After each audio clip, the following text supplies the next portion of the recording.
Durgaprasad medical officers ഫെഡറേഷൻ്റെ അതുപോലെ തന്നെ mister Lal അദ്ദേഹം മാനുഫാക്ചേഴ്സിനെ പ്രതിനിധീകരിക്കുന്നു. നാളെ കേരളത്തിലെ ആയുർവേദ ഡോക്ടർമാർ വിവിധ സംഘടനകളുടെ നേതൃത്വത്തിൽ ആരോഗ്യ സംരക്ഷണ ദിനമായിട്ട് ആചരിക്കുകയാണ്. ഭാരതമാകെ ഒരു വിഭാഗം ഡോക്ടർമാർ നാളെ ഒരു പണിമുടക്ക് പ്രഖ്യാപിച്ചിരിക്കുന്ന പശ്ചാത്തലത്തിലാണ് ആയുർവേദ സംഘടന ഇങ്ങനെ ഒരു തീരുമാനം എടുത്തിരിക്കുന്നത്. ഈ ഒരു സമര പ്രഖ്യാപനത്തിന്റെ ഒരു പശ്ചാത്തലം നമുക്കറിയാം. അതുപോലെ തന്നെ ആ ഒരു സമരം കൊണ്ട് കേരളത്തിലെ പൊതുജനങ്ങൾക്ക് ഉണ്ടാകാവുന്ന ബുദ്ധിമുട്ടുകൾ, ആരോഗ്യ പ്രശ്നങ്ങൾ കഴിയുന്നത്ര പരിഹരിക്കുക എന്നുള്ളൊരു ലക്ഷ്യത്തോടെയാണ് ആയുർവേദ സംഘടനകൾ നാളെ ആരോഗ്യ സംരക്ഷണ ദിനമായിട്ട് ആചരിക്കുന്നത്. അതിന്റെ ഭാഗമായിട്ട് സംസ്ഥാനത്തെ എല്ലാ സർക്കാർ ആയുർവേദ സ്ഥാപനങ്ങളിലും പ്രവർത്തന സമയം വർദ്ധിപ്പിച്ച് നാളെ പ്രവർത്തിക്കുന്നതാണ്. അതുപോലെ കേരളത്തിലെ ആയുർവേദ കോളേജ് ആശുപത്രികളിലും അതുപോലെ ജില്ലാ ആയുർവേദ ആശുപത്രികളിലും 24 മണിക്കൂറും ഡോക്ടർമാരുടെ സേവനം ഉണ്ടായിരിക്കും. സ്വകാര്യ സ്ഥാപനങ്ങളിലും അതുപോലെ തന്നെ കൂടുതലായിട്ടുള്ള സൗകര്യങ്ങൾ ഏർപ്പെടുത്തി നാളെ ദിവസം ഞങ്ങൾ ആരോഗ്യ സംരക്ഷണ ദിനമായിട്ട് ആചരിക്കും. ഈ ഒരു സമരത്തിന്റെ പശ്ചാത്തലത്തെ പറ്റി പറയുകയാണെങ്കിൽ കഴിഞ്ഞ മാസം 20-ാം തീയതി central council of Indian medicines Ayurveda PG regulations, അതിൽ പ്രത്യേകിച്ച് തന്നെ ശല്യതന്ത്രം, ശാലാക്യതന്ത്രം, ശല്യതന്ത്രം എന്ന് പറയുമ്പോൾ നമ്മുടെ ജനറൽ സർജറി, ശാലാക്യതന്ത്രം, ഒത്താമോടി, ദർജന PG ഉൾപ്പെടുന്ന ശാലാക്യതന്ത്രം, ഈ 2 വിഭാഗങ്ങളിൽപ്പെട്ട ബിരുദാനന്തര ബിരുദധാരികൾക്ക് സർജറി നടത്തുന്നതിനായിട്ടുള്ള ഒരു അനുവാദം PG റെഗുലേഷൻസിന്റെ അമെൻഡ്മെന്റ് വരുത്തിക്കൊണ്ട് വിജ്ഞാപനം പുറപ്പെടുവിക്കുന്നു.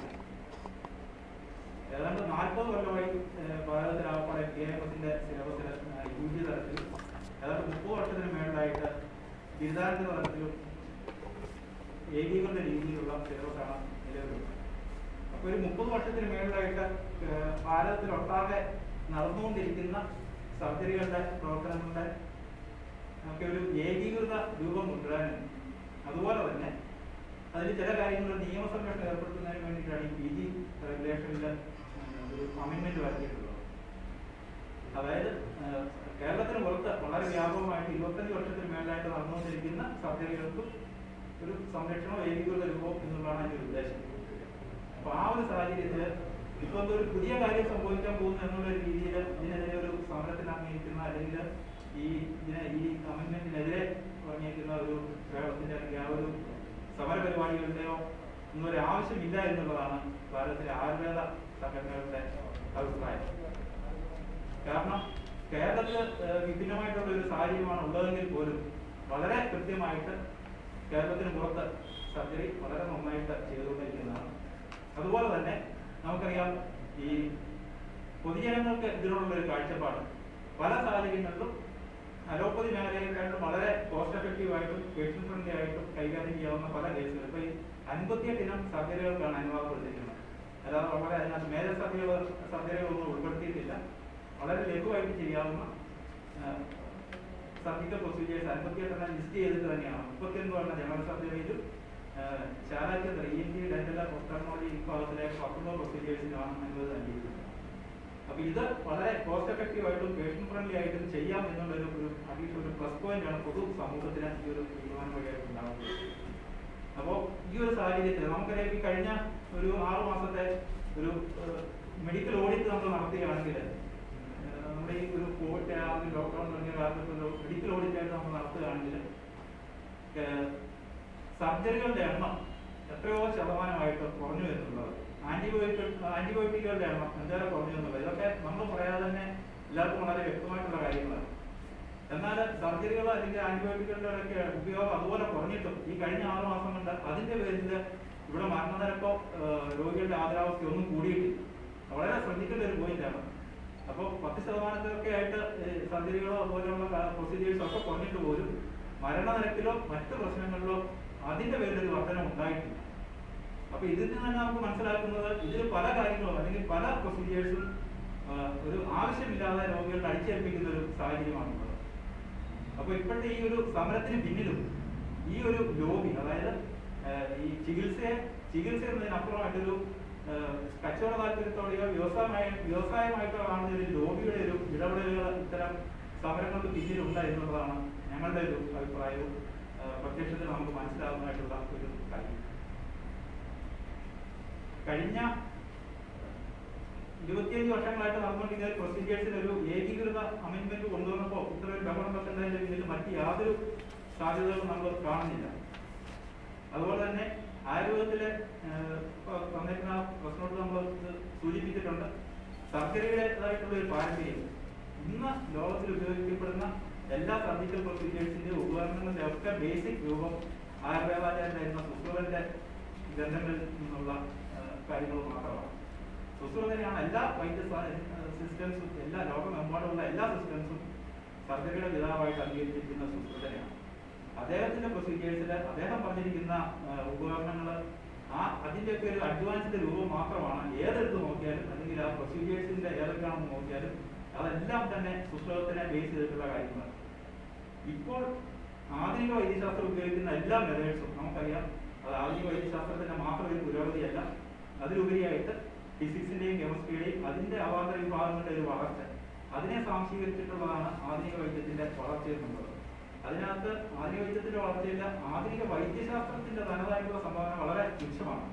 അപ്പൊ ഈ മറ്റ് ശാസ്ത്രശാഖകളുടെ ഒരു വളർച്ചയെ ആധുനിക വൈദ്യശാസ്ത്രം സ്വാംശീകരിക്കുമ്പോൾ അത് മറ്റു മേഖലകളിലുള്ള ആരും ഉപയോഗിക്കാൻ പാടില്ല എന്നുള്ളൊരു രീതി നമുക്ക് അംഗീകരിക്കാൻ സാധിക്കുന്നതല്ല. കാരണം വിജ്ഞാനം അല്ലെങ്കിൽ ഈ സയൻസിന്റെയും ടെക്നോളജിയുടെ ഒക്കെ വികസനം, അതിനോടുണ്ടാകുന്ന ഡെവലപ്മെന്റ്സും ഒക്കെ എല്ലാ ശാസ്ത്രശാഖകൾക്കും ഉപയോഗപ്പെടുത്താനായിട്ട് അവകാശമുള്ളതാണ്. അപ്പോൾ വളരെ കൃത്യമായിട്ട് ഈ ഒരു സമരത്തിന്റെ ഒരു അനാവശ്യത തുറന്നു കാണിക്കാനായിട്ടും ഇങ്ങനെ ഇതിന്റെ ഒരു കൊല്ലങ്ങളായിട്ട് നടന്നുകൊണ്ടിരിക്കുന്ന ഒരു പ്രൊസീജിയേഴ്സ് ആണ് എന്നുള്ളതാണ് നമുക്ക് ഇക്കാര്യത്തിൽ വളരെ വ്യക്തമായിട്ട് പറയാനുള്ളത്. അതിന്റെ കൂടുതലായിട്ടുള്ള ടെക്നിക്കൽ കാര്യങ്ങൾ ശിവകുമാർ ഡോക്ടർ ശരിയായിരിക്കുന്നു. ഡോക്ടർ ശിവകുമാർ അതുപോലെ അസോസിയേറ്റ് പ്രൊഫസറാണ് ഈ ഡിപ്പാർട്ട്മെന്റിന്റെ. സത്യം പറഞ്ഞു കഴിഞ്ഞാൽ ഇത് ഒരു വിവാദം ഉണ്ടാകേണ്ട ഒരു കാര്യമേ ഇല്ല, അനാവശ്യമായിട്ടുള്ള വിവാദമാണ്. ഇവിടെ നടന്നുകൊണ്ടിരിക്കുന്ന പ്രത്യേകിച്ചും ഇന്ത്യയിലെ നോർത്ത് ഇന്ത്യയിലൊക്കെ നടന്നുകൊണ്ടിരിക്കുന്ന സർജിക്കൽ പ്രൊസീജിയേഴ്സ് തന്നെയാണ്. ഇത് ലീഗൽ സപ്പോർട്ട് കിട്ടാനും വേണ്ടിയിട്ടും ഏകീകൃത സ്വഭാവം കിട്ടാനും വേണ്ടിയിട്ട് മാത്രമാണ് ഇതിനകത്ത് ഗവൺമെന്റ് ഉദ്ദേശിക്കുന്നത്. അത് പ്രധാനപ്പെട്ട ഒരു ലക്ഷ്യം എന്ന് പറഞ്ഞു കഴിഞ്ഞാൽ ഈ 80% റൂറൽ ഏരിയയിലുള്ള ആശുപത്രികളിൽ ഒന്നും തന്നെ ആവശ്യത്തിന് സർജന്മാരില്ല, അനസ്തെറ്റിസ്റ്റ് ഇല്ല എന്നുള്ള വ്യക്തമായിട്ടുള്ള കണക്കുകളുടെ ആധാരം കൊണ്ടാണ് ഗവൺമെന്റ് ഓഫ് ഇന്ത്യ ഇങ്ങനെ ഒരു തീരുമാനം എടുത്തത്. കാരണം റൂറൽ ഏരിയയിൽ പാവപ്പെട്ട ജനങ്ങൾക്ക് കോസ്റ്റ് എഫക്റ്റീവ് ആയിട്ടുള്ള ചികിത്സ ലഭ്യമാക്കുക എന്നുള്ളൊരു ഒറ്റ ഉദ്ദേശം മാത്രമാണ് അതിനകത്ത് ഫസ്റ്റ് പോയിന്റ്. അതാണ് അതിന് എന്തിനാണ് എതിർക്കുന്നത്. ഇപ്പൊ രണ്ടാമത്തെ ചോദ്യം, ഈ ആയുർവേദ ഡോക്ടേഴ്സിന് സർജന്മാരാവാൻ പറ്റും? കഴിഞ്ഞ 25 വർഷമായിട്ട് ഈ പോളിസിസ്റ്റെക്ടമി, അപ്പൻഡിസെക്ടമി, നെഫ്രക്ടമി ഉൾപ്പെടെയുള്ള എല്ലാ സർജറികളും ചെയ്തുകൊണ്ടിരിക്കുകയാണ്. ഇവിടെ ഞങ്ങളുടെ ആയുർവേദ കോളേജ് ഹോസ്പിറ്റലിൽ അവിടെ നിന്ന് സർജന്മാർ വന്നു. നമ്മൾ സത്യം പറഞ്ഞാൽ ഇവിടെ അത് പെർമിറ്റഡ് അല്ലാത്തത് മാത്രമാണ് അനസ്തേഷ്യ കൊടുക്കുന്നത് ആയുർവേദ ഡോക്ടർമാർ, ഇത് ചെയ്യുന്നത് ആയുർവേദ ഡോക്ടർമാർ. അപ്പം ഈ സ്കിൽ എന്ന് പറയുന്നത് ആർക്കും നേടിയെടുക്കാവുന്നതേ ഉള്ളൂ. അത് ഒരു മോശമല്ല, അത് കഴിവ് തെളിയിച്ച ഒരു ഡോക്ടർ അത് ചെയ്യാൻ പറ്റും. പക്ഷെ ലീഗലി പെർമിറ്റഡ് ആണ്, എങ്കിൽ പിന്നെ എന്തുകൊണ്ട് ചെയ്തുകൂടാ? ഒരു കാര്യം ഇവിടെ നമ്മൾ മനസ്സിലാക്കുന്നത്, ഇത് 3-5.5 വർഷത്തെ കോഴ്സ് MBBSന്റെ കണക്ക് തന്നെ അതിനകത്ത് വരുന്ന കുട്ടികളാണ് BMSന് കിട്ടുന്നത്. അതിനകത്ത് ആദ്യത്തെ 1000 പേർക്ക് MBBSന് കിട്ടിയാൽ അത് കഴിഞ്ഞ് 2000 നമ്മുടെ അതിനകത്ത് കയറുന്നു. എങ്കിൽ MBBSന് അതിൽ ആളുകൾ പോകുന്നില്ലേ? പോകുന്നു. പൈസ ഉണ്ടെങ്കിൽ പോകും. ഈ പറഞ്ഞിരിക്കുന്ന 15,000-20,000 പ്ലാൻ കിട്ടിയാൽ MBBSന് പോകുന്നില്ലേ? പൈസ കൊടുത്ത് പോകുന്നുണ്ട്. അത്രയും പൈസ കൊടുക്കാൻ പാവപ്പെട്ട ജനങ്ങൾ, പാവപ്പെട്ട കുട്ടികൾ ആയുർവേദത്തിൽ വരുന്നു. ഇത് രണ്ടാമത് 3 വർഷത്തെ സർജറി കോഴ്സ് എന്ന് പറഞ്ഞാൽ ആയുർവേദത്തിലുണ്ട്, അലോപ്പതിയിലുണ്ട്. ഈ അലോപ്പതി ഇപ്പൊ സർജറി പോകുന്നത് മെറിറ്റിൽ മാത്രം കയറുന്നവരാണ്. അല്ല, അത് തെറ്റിദ്ധാരണയാണ്. 2 കോടി രൂപ കൊടുത്തിട്ട് പ്രൈവറ്റ് ഹോസ്പിറ്റലിൽ സർജറിക്ക് പോയിട്ട് ഡിഗ്രി എടുത്ത് വരുന്നവരില്ലേ, അവർ ചെയ്യുന്നില്ല. അങ്ങനെയാണെങ്കിൽ അതിനേക്കാളും ഭൗതികമായിട്ടും ശാരീരികമായിട്ടും കഴിവുള്ള മെറിറ്റിൽ വരുന്ന ആയുർവേദ സർജന്മാർക്ക് എന്തുകൊണ്ട് ചെയ്യാൻ പാടില്ല? അപ്പൊ അത് തെറ്റാണ്. അക്കാഡമിക്കലി വി ആർ കോമ്പറ്റന്റ് ഇനം. അത് അതിനകത്ത് ഒരു ദാക്ഷിണ്യമില്ല, ചെയ്യാൻ പറ്റും. രണ്ടാമത് ഒരു കാര്യം, ഇത് സങ്കരവൈദ്യത്തെ പ്രോത്സാഹിപ്പിക്കുന്നതാണ്. സങ്കരവൈദ്യത്തെ എങ്ങനെ പ്രോത്സാഹിപ്പിക്കുന്ന പറഞ്ഞാൽ ഞാൻ പറയട്ടെ, 8 അംഗങ്ങൾ ചേർന്നിട്ടുള്ള 8 സ്പെഷ്യാലിറ്റികൾ ചേർന്നിട്ടുള്ളതാണ് ആയുർവേദം. അതാണ് അഷ്ടാംഗം എന്ന് പറയുന്നത്. അതിനകത്ത് 2 പ്രധാനപ്പെട്ട മേജർ ഡിപ്പാർട്ട്മെന്റ്സ് എന്ന് പറഞ്ഞ സർജറിയും അതുപോലെ ENT ഒഫ്താൽമോളജി എന്ന് പറഞ്ഞ ശാലാക്യമാണ്. അപ്പൊ ഇത് മുറിച്ച് മാറ്റിയിട്ട് നിങ്ങൾ ആയുർവേദം ഡെവലപ്പ് ചെയ്യൂ, തനതായിട്ടുള്ള ആയുർവേദം നിങ്ങൾ ഡെവലപ്പ് ചെയ്തുകൊണ്ട് വരുമെന്ന് ഈ പറഞ്ഞിരിക്കുന്ന സംഘടനകൾ പോലും പറയാണ്. അപ്പൊ ഞങ്ങൾ തിരിച്ചു ചോദിക്കട്ടെ, നിങ്ങളുടെ സർജറി നിങ്ങളുടെ ENT ഒഫ്താൽമോളജിയിൽ മാറ്റി വെച്ചിട്ട് മോഡേൺ മെഡിസിൻ ഡെവലപ്പ് ചെയ്യുന്ന പറഞ്ഞാൽ എങ്ങനെ നമുക്ക് അംഗീകരിക്കാൻ പറ്റും? അംഗീകരിക്കാൻ പറ്റില്ല. നമ്മുടെ സയൻസിലെ ഈ ലോകത്ത് ആദ്യമായിട്ട് പറഞ്ഞു വെച്ചിരിക്കുന്ന ചെയ്തിരിക്കുന്ന സർജറി ആയുർവേദത്തിലാണ്. അത് നിങ്ങൾ ഉപേക്ഷിക്കുമെന്ന് പറയുന്നത് എന്ത് അടിസ്ഥാനത്തിലാണ്? ഇതിനകത്തുള്ള ഇൻസ്ട്രുമെന്റ്സ് ഈ ഡോക്ടർ പറഞ്ഞ പോലെ എല്ലാവർക്കും ഉപയോഗിക്കാം. അത് ബയോടെക്നോളജിയുടെ ഡെവലപ്മെന്റിന്റെ ഭാഗമായിട്ട് വന്നൊരു ടെക്നിക്സ് അല്ല, ഇൻസ്ട്രുമെന്റ്സ് അല്ല. അത് ഞങ്ങൾ ഉപയോഗിക്കും. അതിന് അവർ തടയാൻ ആരാണ്? അവർക്ക് തടയാൻ പറ്റൂല. പിന്നെ ഇതിനകത്ത് ഒരേ ഒരു പോയിന്റ് അവർ വേണമെങ്കിൽ പറയാം, അനസ്തെറ്റിക്സ് ഡ്രഗ്സ് ഞങ്ങൾ കണ്ടുപിടിച്ചിട്ടില്ല. ഇതിന് ഞങ്ങൾക്ക് പറയുന്ന ഒരു കാര്യമുള്ളൂ, കാലാകാലങ്ങളിൽ വരുന്ന സെൻട്രൽ ഗവൺമെന്റ് ആയാലും സ്റ്റേറ്റ് ഗവൺമെന്റ് ആയാലും ഇതിന് വേണ്ടുന്ന റിസർച്ച് ഇൻസ്റ്റിറ്റ്യൂട്ടുകൾ സ്ഥാപിക്കണം. ഇതിന് വേണ്ടുന്ന റിസർച്ച് കൂടി ഇതിനുള്ള മരുന്നുകൾ കണ്ടുപിടിച്ച് തരൂ. ഇത് ഈ പാവപ്പെട്ട ഡോക്ടർമാർ മാത്രം വിചാരിച്ച് നടക്കുന്ന കാര്യമാണോ? ഈ ഒരു വർഷം കൊണ്ട് കോവിഡിനുള്ള വാക്സിൻ കണ്ടുപിടിക്കാനായിട്ട് മൾട്ടിനാഷണൽ കമ്പനികൾക്ക് കോടിക്കണക്കിന് രൂപ ചെലവാക്കാൻ പറ്റുമെങ്കിൽ എന്തുകൊണ്ട് ഒരു ആയുർവേദത്തിൽ ഒരു അനസ്തെറ്റിക് ഡ്രഗ്, ഒരു ആന്റിബയോട്ടിക് ഡ്രഗ് അല്ലെങ്കിൽ അനാൾജസിക് ഡ്രഗ് തരാൻ പറ്റുന്നില്ല? അത് പൊതുജനം ആലോചിക്കേണ്ട കാര്യമാണ്. ആയുർവേദത്തിന്റെ തനതായിട്ടുള്ള ശാസ്ത്രമായിട്ടുള്ള ഭാരതത്തിന്റെ തനതായിട്ടുള്ള ശാസ്ത്രമായിട്ടുള്ള ആയുർവേദത്തെ എന്തുകൊണ്ട് ഇവർ ഉയർത്തിക്കൊണ്ട് വരുന്നില്ല? ഇത്തരത്തിലുള്ള ഡ്രാബാക്സ് ഉണ്ട്, ഇല്ലെന്നും പറയുന്നില്ല. അപ്പൊ അതുകൂടെ പൂർത്തീകരിച്ച് തന്നു കഴിഞ്ഞാൽ സത്യം പറയാണ്, ആയുർവേദമായിരിക്കും ഇന്ന് ലോകത്തിലെ ഏറ്റവും വലിയ സയൻസായിട്ട് ഡെവലപ്പ് ചെയ്യാൻ പോകുന്നത്. എന്തുകൊണ്ടാണെന്ന് വെച്ചാൽ 2000-ഓടുകൂടി എല്ലാവർക്കും ആരോഗ്യം പറഞ്ഞിരുന്നല്ലോ. 2020 എല്ലാവർക്കും അനാരോഗ്യമല്ലാതെ ആരോഗ്യം കണ്ടോ? പബ്ലിക് ഹെൽത്ത് സിസ്റ്റത്തില് സത്യം പറഞ്ഞ ആയുർവേദത്തെ നമ്മൾ ഉൾപ്പെടുത്തി പബ്ലിക് ഹെൽത്ത് ഡെലിവറി സിസ്റ്റത്തിൽ നമ്മളെ കൊണ്ടുവന്ന് എന്ന് ഇവിടെ വരുന്നോ അങ്ങനെ അത് ആ രീതിയിലേക്ക് വരത്തുള്ളൂ. ഞാൻ മറ്റൊന്നുകൊണ്ട് പറയല്ല. ഇതൊരു പണ്ട് APJ അബ്ദുൽ കലാം അദ്ദേഹം ഇവിടെ വന്നപ്പോൾ ഒരു പ്രസ്താവന അറിയുന്നു, അടുത്ത കാലത്ത് സംയോജിത ചികിത്സാ ക്രമമായിരിക്കും നമ്മുടെ ജനങ്ങൾക്ക് നല്ലത്, അല്ലാതെ ഒരു സിസ്റ്റത്തെ കൊണ്ട് മാത്രം പൂർണ്ണമായിട്ടും ആരോഗ്യത്തിലേക്ക് എത്തിച്ചേരാൻ പറ്റൂല. അത് വളരെ കറക്റ്റായിട്ട് വന്നുകൊണ്ടിരിക്കുകയല്ലേ. WHO എന്താ പറയുന്നത്? Alternative medicine should be brought up. അങ്ങനെ കൊണ്ടുവന്നെങ്കിലും ജനങ്ങളുടെ എല്ലാ ഈ ആരോഗ്യ പ്രശ്നങ്ങളും പരിഹരിക്കാൻ പറ്റത്തുള്ളൂ. എന്തുകൊണ്ട് വൈറസിന് മരുന്ന് കണ്ടെത്താൻ പറ്റുന്നില്ല? കോവിഡ് നമ്മൾ ആയുർവേദത്തിൽ ചികിത്സ ആരും വിശ്വസിച്ചില്ല. 3 ലക്ഷം പേർക്ക് അമൃത പദ്ധതിയിൽ കൊടുത്തിട്ട് അതിനകത്ത് 0.33% ആൾക്കാർക്ക് കോവിഡ് വന്നോളൂ. അതിനകത്ത് ആരും മരണപ്പെട്ടിട്ടില്ല. എന്താ അങ്ങനത്തെ ആയുർവേദത്തെ വിശ്വസിക്കാതെ? അതിനൊരു ലോബിയുടെ പിടിയിൽ അകപ്പെട്ടിരിക്കുകയാണ് സത്യം പറഞ്ഞാൽ. അത് എന്നും പൊട്ടിച്ചെറിഞ്ഞ് ആയുർവേദത്തിന് മുമ്പോട്ട് പോകാൻ പറ്റുന്ന, അതിന് ജനങ്ങളുടെ സഹായം ഉണ്ടാവുന്ന അല്ലെങ്കിൽ മീഡിയയുടെ സഹായം ഉണ്ടാവും, അന്ന് ആയുർവേദം ഉയർത്തെഴുന്നേൽക്കും. നിങ്ങൾ നോക്കിക്കോളൂ. ഈ സയൻസ് മരിക്കൂല. കാര്യം വെച്ചാൽ 5000 വർഷങ്ങൾക്ക് മുമ്പ് ഉണ്ടായ സയൻസ് ഇന്നും നിലനിൽക്കുന്നത് എന്തുകൊണ്ടാണ്? അത് സത്യമായതുകൊണ്ടാണ്. അതിനകത്തൊന്നും നമ്മൾ മാറ്റി പറയുന്നില്ല. പക്ഷെ മോഡേൺ മെഡിസിനിൽ ഇന്ന് പറയുന്ന മരുന്ന് നാളെ അത് ഉപയോഗിക്കാൻ പാടില്ല. എത്രയോ മരുന്നുകൾ ഇപ്പോൾ ഉപയോഗിച്ചു. അതെല്ലാം അവസാനം കോവിഡിന് പറ്റത്തില്ലെന്ന് പറഞ്ഞിട്ട് അവർ പരീക്ഷണങ്ങൾ നടത്തി മാറ്റിക്കൊണ്ടിരിക്കുകയാണ്. നമ്മൾ ഒരു പരീക്ഷണം നടത്തുന്നില്ല. നമ്മുടെ സയൻസ് റിയലായിട്ട് പോകണം. അപ്പോൾ ആ സങ്കരവൈദ്യം എന്ന് പറയുന്നത് ഒരു കാര്യമില്ല. നമ്മൾ ഈ ടെക്നോളജി ഉപയോഗിക്കുന്നു, അതിന് ശസ്ത്രക്രിയ ചെയ്യുന്നു. ഇപ്പൊ ഞാനൊരു എക്സാമ്പിൾ പറഞ്ഞുതരാം. ആയുർവേദത്തിൽ ഞങ്ങൾ ഫിസ്റ്റുലൈനെ ചികിത്സിക്കുന്നുണ്ട്, പൈൽസിന് ചികിത്സിക്കുന്നുണ്ട്. പല പ്രൈവറ്റ് ഹോസ്പിറ്റലിലും 2 ലക്ഷം 3 ലക്ഷം രൂപ വരെ ചെലവാക്കി ഇപ്പൊ വന്നാൽ കാണിച്ചു തരാം. 7-8 സർജറി കഴിഞ്ഞവരെ അവിടെ അങ്ങോട്ട് അവസാനം അവർ ഓടി നമ്മളെടുത്ത് വരികയാണ്. നമ്മൾ അതിന്റെ മേടിക്കുന്ന പൈസ 200 രൂപയാണ് ഹൈ ആൻഡ് ഫിഷിലേക്ക്. ആ ട്രീറ്റ് കഴിഞ്ഞാൽ പിന്നെ റിക്കറൻസ് ഇല്ല. അതുപോലെ piles, late second degree piles, അത് ഒരുപക്ഷെ സർജറി ചെയ്യാനായിട്ട് 70,000 1 ലക്ഷം രൂപ മേടിക്കുന്ന നേരത്ത് ഞങ്ങൾ 200 രൂപ ഗവൺമെന്റ് പറഞ്ഞ റേറ്റ് വെച്ചിട്ട് ആ മരുന്ന് പരട്ടി സുഖപ്പെടുത്തുകയാണ്. അതുപോലെ പാരാസർജിക്കൽ ടെക്നിക്സ്, അങ്ങനെ n നമ്പർ ഓഫ് കേസ് ഞങ്ങൾ ചെയ്യുന്നുണ്ട്. ഇപ്പൊ ഈ കേരളത്തിൽ ഈ പറഞ്ഞിരിക്കുന്ന അനസ്തേഷ്യ കൊടുക്കാനോ അല്ലെങ്കിൽ മറ്റേത് ചെയ്യാനുള്ള ലീഗൽ പെർമിഷൻ ഇല്ലാത്തതുകൊണ്ട് മാത്രമാണ് ഈ ആയുർവേദ കോളേജിൽ നടക്കുന്നത്. അല്ലെ അത് നടക്കും. കാര്യം വെച്ച് കഴിഞ്ഞാൽ ഇനി ഈ ഇവിടുത്തെ സർജന്മാരുടെ സപ്പോർട്ട് നമുക്ക് ആവശ്യമില്ല. എന്തുകൊണ്ടാണ്? നോർത്ത് ഇന്ത്യയിൽ ചെന്നാൽ മതി. BHU ബനാറസ് ഹിന്ദു യൂണിവേഴ്സിറ്റി, അവിടെ അനസ്തേഷ്യോളജി ഉണ്ട്, ആയുർവേദ ഡോക്ടേഴ്സ് അവിടെ PG ഉണ്ട്. പോദർ യൂണിവേഴ്സിറ്റി, അവിടെ നമ്മുടെ അനസ്തേഷ്യോളജി ഡിപ്പാർട്ട്മെന്റ് ഉണ്ട്. അവിടെ എല്ലാം നമ്മുടെ സർജന്മാർ പ്രാക്ടീസ് ചെയ്യുന്നുണ്ട്. ഒറ്റ തിരിച്ചവർ വന്നാൽ അടുത്താണ് നമ്മൾ എന്താണ് വഞ്ചിക്കുന്നത്? ഈ സർജന്മാരെന്ന് പറഞ്ഞാൽ പഠിച്ച് നിയമപരമായിട്ട് ഡിഗ്രി എടുത്ത് പ്രാക്ടീസ് ചെയ്ത് ട്രെയിൻ ചെയ്ത് അവർ കോൺഫിഡന്റ് ആണെങ്കിൽ മാത്രമേ ചെയ്യുന്നുള്ളൂ. അവർ തന്നെ പറഞ്ഞല്ലോ എല്ലാ സർജന്മാരും അത് ചെയ്തില്ലെന്ന്. എന്തുകൊണ്ടാണ് അത് ചെയ്യാത്തത്? They are not confident. അതിപ്പോ ആയുർവേദ സർജന്മാരാണെങ്കിലും അലോപ്പതി സർജന്മാരാണെങ്കിലും അവർക്ക് പേടിയുണ്ട്. ചെയ്യാൻ ഒക്കുന്നതേ ചെയ്യത്തുള്ളൂ. ചെയ്യാൻ പറ്റുന്ന കോൺഫിഡന്റ് ഉണ്ടെങ്കിൽ ചെയ്തു. അതിനല്ലേ ഇന്നത്തെ സംഭവിക്കുമ്പോൾ നമ്മൾ അതിന് ഒരു കാര്യം കൂടെ പറയണം. സർജിക്കൽ ഓഡിറ്റ് വെക്കണം. സർജിക്കൽ ഓഡിറ്റ് എന്ന് പറഞ്ഞു കഴിഞ്ഞാൽ ഒരു ഗ്രൂപ്പ് പിള്ളേർ ട്രെയിനിങ് കഴിഞ്ഞ് പഠിച്ചിറങ്ങുന്നു. അപ്പോൾ അവർ ചെയ്യുന്ന പ്രോസസ്സ് ഒരു എക്സ്പെർട്ട് കമ്മിറ്റി നോക്കുകയാണ്. നോക്കിക്കണ്ട് is fully capable to do that surgery certify ചെയ്താൽ മതി. അല്ലാതെ ചെയ്യണ്ട. ആ രീതിയിലുള്ള ഒരു സർജിക്കൽ ഓഡിറ്റ് വെക്കട്ടെ, ഒരു കുഴപ്പമില്ല. അപ്പൊ പിന്നെ ജനങ്ങളെ വഞ്ചിച്ചു, ജനങ്ങളെ പറ്റിച്ചെന്നുള്ള ചിന്ത വേണ്ടല്ലോ. ഈ സങ്കരവേദത്തിന്റെ പ്രശ്നം എനിക്ക് വരുന്നില്ല. ഞാനൊരു കാര്യം പറയട്ടെ. ഈ സർജറിയുടെ ഒരു കാര്യം വെച്ചിട്ട് ജനറൽ മെഡിസിൻ കൈൻസിലേക്ക് നിങ്ങൾ വന്നത് ഒരു മരുന്ന് അലോപ്പതി മരുന്ന് നമ്മുടെ കൈൻസിൽ എഴുതത്തില്ല. അവിടുത്തെ വിഷ ചികിത്സയിലേക്ക് വന്നത് ഒരു മരുന്ന് ഞങ്ങൾ എന്തുകൊണ്ട് എഴുതണ്ട? അത് കഴിഞ്ഞിട്ടാണ് ഞങ്ങൾ എടുത്ത് വരുന്നത്. പിന്നെ ഞങ്ങൾ തിരിച്ചത് എഴുതേണ്ട കാര്യം എന്താണ്? അതൊക്കെ പണ്ട് വല്ല വൈദ്യന്മാർ എഴുതിയിട്ടുണ്ടാവും. ഇപ്പോൾ ഉള്ള അക്കാഡമി കഴിഞ്ഞ് വരുന്ന ഒരു മനുഷ്യനും മോഡേൺ ഡ്രഗ്സ് മറ്റുള്ള ഡിപ്പാർട്ട്മെന്റിൽ എഴുതേണ്ട ആവശ്യം വരുന്നില്ല. ഈ സർജിക്കൽ ഈ കണ്ടീഷൻ മാത്രം ഈ പറഞ്ഞിരിക്കുന്ന പോസ്റ്റ് ഓപ്പറേറ്റീവ് ഇൻഫെക്ഷൻ അല്ലെങ്കിൽ ഈ കോംപ്ലിക്കേഷൻസ് അല്ലെങ്കിൽ അനസ്തേഷ്യ എന്നുള്ള 2-3 രംഗങ്ങളിൽ മാത്രമാണ് ഡ്രാബാക്സ് കേരളത്തിലുള്ളത്.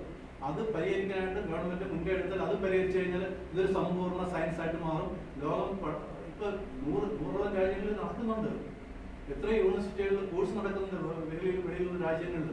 അതൊക്കെ ഇത് മോശം സയൻസ് ആയിട്ടാണ് ഇപ്പൊ കേരളം നമുക്ക് സങ്കടത്തിലാണ്.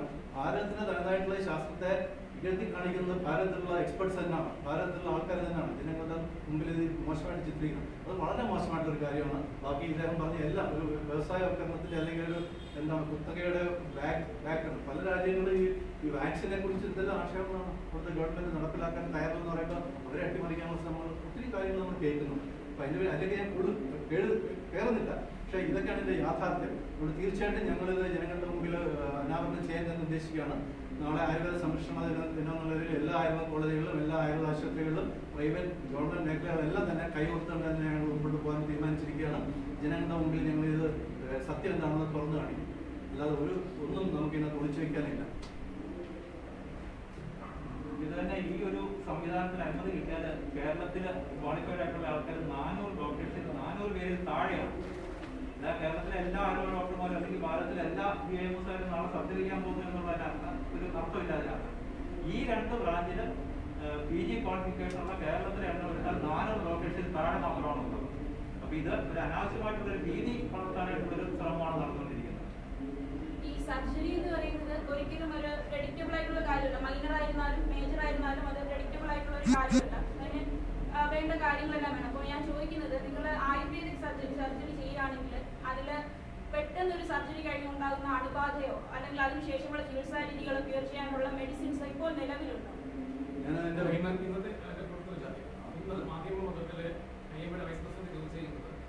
സർജറി കഴിഞ്ഞാൽ സാധാരണ രീതിയിൽ ആന്റിബയോട്ടിക്സ് രണ്ട് തരത്തിലാണ് ആൻസർ. ഒന്ന്, നമ്മുടെ തിരുവനന്തപുരം അല്ലെ ഈ ഗവൺമെന്റ് കോളേജുകളിലൊന്നും തന്നെ ഞങ്ങൾ ചെയ്യുന്ന ഈ surgical procedure, for example piles, fistula പോലുള്ള സർജിക്കൽ പ്രൊസീജിയർ ആന്റിബയോട്ടിക്സ് ഉപയോഗിക്കുന്നില്ല. പക്ഷെ അവർ ചോദിച്ചത് അതല്ല.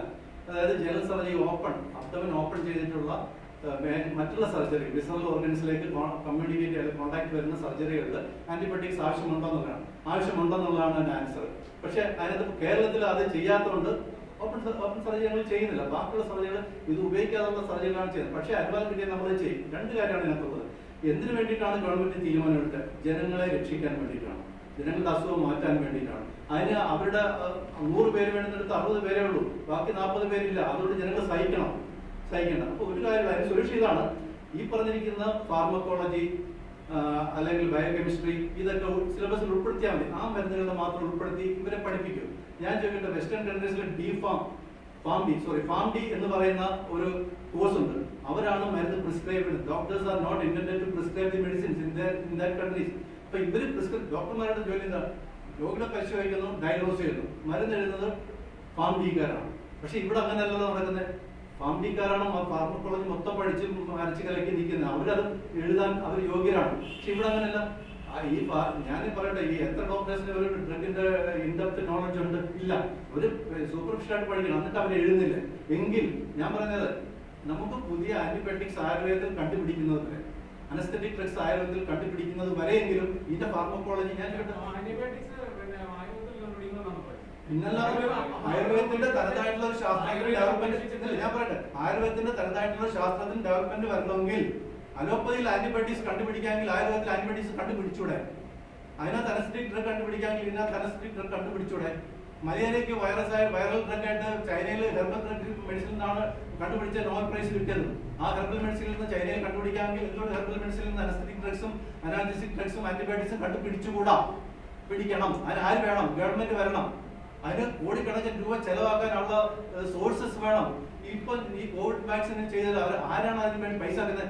ഫൈസർ പോലുള്ള $multi-national million കുത്തക ഇതുള്ള ആസ്തിയുള്ളവരാണ് അല്ലേ? അത് കേരളത്തിൽ ആരാണ് ആയുർവേദത്തിനെ സപ്പോർട്ട് ചെയ്യുന്നത്? നിങ്ങൾ പറയൂ, ആര് സപ്പോർട്ട് ചെയ്യുന്നു? ആന്റിബയോട്ടിക്സ് കണ്ടുപിടിക്കുന്നത് വലിയ കാര്യമല്ല. റിസർച്ച് വേണം, ക്ലിനിക്കൽ എവിഡൻസ് വേണം. അത്തരത്തിലുള്ള റിസർച്ച് നടത്താൻ പറ്റും. നോർത്ത് ഇന്ത്യയിൽ ഇപ്പം ഈ വാക്സിൻ 6 മാസം കൊണ്ട് കണ്ടുപിടിക്കാൻ പറ്റുമെങ്കിൽ എന്തുകൊണ്ട് ആയുർവേദത്തിൽ ആന്റിബയോട്ടിക് സയൻസിന്റെ ഇൻട്രസ്റ്റ് കണ്ടുപിടിച്ചൂടാ? അതുവരെ എന്ത് ചെയ്യും? ക്വസ്റ്റ്യൻ അത്. അതിന്റെ ആൻസർ ഇതാണ്. അതുവരെ ഫാർമക്കോളജി, ബയോകെമിസ്ട്രി തുടങ്ങിയുള്ള ടോപ്പിക്കുകൾ സിലബസിൽ ഉൾപ്പെടുത്തി പിള്ളേരെ പഠിപ്പിക്കാം. +2 കഴിഞ്ഞിട്ടുള്ള പിള്ളേരാണ് BMSന് വരുന്നത്. +2 കഴിഞ്ഞിട്ടുള്ള പിള്ളേർ MBBS ഇത് പഠിപ്പിച്ചു കൊടുക്കാമെങ്കിൽ ഇത് മാത്രം എന്തും പഠിപ്പിച്ചുകൂടാ? പക്ഷെ ഒരു കാര്യമുണ്ട്, ഇത് സ്പെഷ്യാലിറ്റി ഡിപ്പാർട്ട്മെന്റ് മാത്രം മതി, സർജന്മാർ മാത്രം അറിഞ്ഞിരുന്നാൽ മതി. മതി, അവിടെ സങ്കരം വേണ്ട. ഈ പറഞ്ഞിരിക്കുന്ന ജനറൽ മെഡിസിൻ വിഭാഗത്തിൽ വേണ്ട, അത് എടുക്കണ്ട. അവിടെ സങ്കരം വരുന്നില്ല. General medicines only general medicines fully delt വിത്ത് ആയുർവേദിക് മെഡിസിൻസ്. സർജറി എന്ന് പറഞ്ഞ അത് എന്തിനാണെന്ന് ഞാൻ അതിന്റെ ആൻസർ പറയാം. എന്തിനാണ് രോഗികളുടെ ജീവിതം പന്താടുന്നത്? അവർക്ക് ആയുർവേദത്തിലുള്ള ആന്റിബയോട്ടിക്സ് കണ്ടുപിടിക്കുന്നവരെ വേദനകൾ അറിയാതെ സർജറി ചെയ്യണമെങ്കിൽ അനസ്തെറ്റിക് ഡ്രഗ്സ് വേണമെങ്കിൽ നമ്മൾ എന്തിനാണ് വേദനിപ്പിക്കുന്നത്? അപ്പൊ തൽക്കാലം ഇപ്പൊ നിലവിൽ രോഗങ്ങൾ അംഗീകരിച്ചിട്ടുള്ള ഡ്രഗുകൾ വെച്ചിട്ട് അത് ചെയ്യുക. അത് ഇൻഡെഫിനിറ്റ് ആയിട്ട് ചെയ്യണമെന്ന് പറയുന്നില്ല. ആയുർവേദത്തിനെ പൊക്കിക്കൊണ്ടുവരണമെന്ന് താല്പര്യമുള്ള ഗവൺമെന്റുകൾ അതിനുള്ള മരുന്നുകൾ കണ്ടുപിടിക്കാനുള്ള ഭൗതിക സാഹചര്യം സൃഷ്ടിച്ചാൽ പറ്റത്തുള്ളൂ. അതാണ് നമ്മൾ പറയുന്നത്. 7 ദിവസത്തേക്ക് മുമ്പ് ഇതേപോലെ മുമ്പൊരിക്കൽ ഒരു ബ്രിഡ്ജ് കോഴ്സ് നടത്തിയിട്ട് ആയുർവേദക്കാർക്ക് 29 മാസത്തിന് മുമ്പായിരിക്കും അവർ മുഴുവൻ പേരും MBBS ഡോക്ടർമാരെ പോലെ അലോപ്പതി ആശുപത്രികളിലേക്ക് ചികിത്സ വേണ്ട. അവർ മുഴുവനും അലോപ്പതി മരുന്നിലേക്ക് തിരിഞ്ഞു. ഒരാൾ കഷായ ചികിത്സയിലേക്ക് പോയി. രണ്ടാമത് ഇപ്പോൾ ഈ കഴിഞ്ഞ ഒരു വർഷത്തിനിടയിൽ 5 or 6 ആശുപത്രിയിൽ കേരളത്തില് ആയുർവേദ ആശുപത്രിയിൽ അലോപ്പതി മരുന്ന് പിടിച്ചിട്ടുണ്ട്, കൊണ്ടുപോയത്.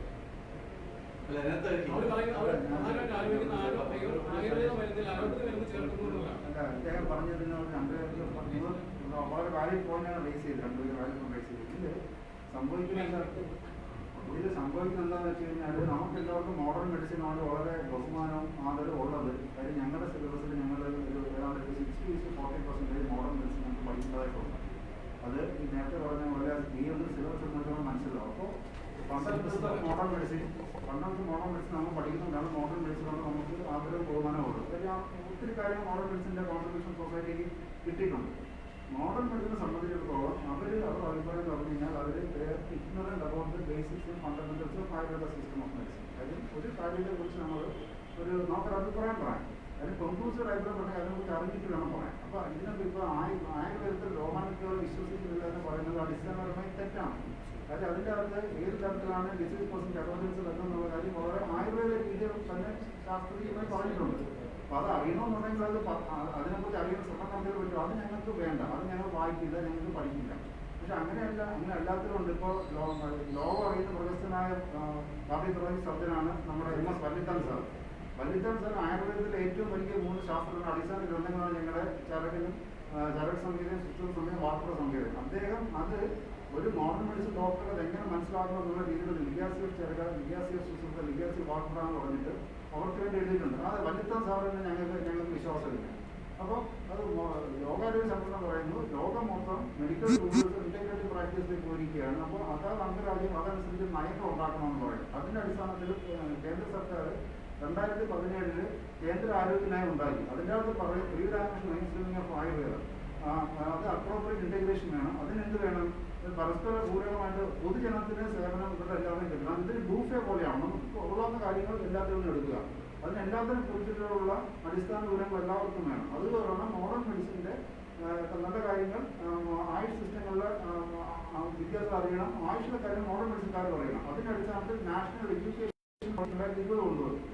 അതിൻ്റെ അകത്ത് MBBS കരിക്കുലത്തിൻ്റെ അകത്ത് ആയുഷിനെ കുറിച്ചിട്ടുള്ള ആയുർവേദത്തെ കുറിച്ചിട്ടുള്ള ഫണ്ടമെന്റൽസ് കുറച്ച് നിങ്ങൾ പഠിക്കും. അത് ഞങ്ങൾ പഠിക്കത്തില്ല. അതായത് ലോകാരോഗ്യ സംഘടന പറയുന്നത് ഞങ്ങൾ കേൾക്കത്തില്ല. കേന്ദ്ര സർക്കാർ നയം കൊണ്ടുവന്ന് ഞങ്ങൾ കേൾക്കത്തില്ല. കേരള സർക്കാരുടെ ആയുഷ് ആരോഗ്യ നയം 2016 കൊണ്ടുവന്നിട്ടുണ്ട്. അതിൻ്റെ പറയുന്ന പോലെ റീഡക്ഷൻ അത് ഞങ്ങൾക്ക് വിശ്വാസമില്ല. അതായത് നമുക്ക് വിശ്വസിക്കാതിരിക്കുകയോ ചെയ്യാം.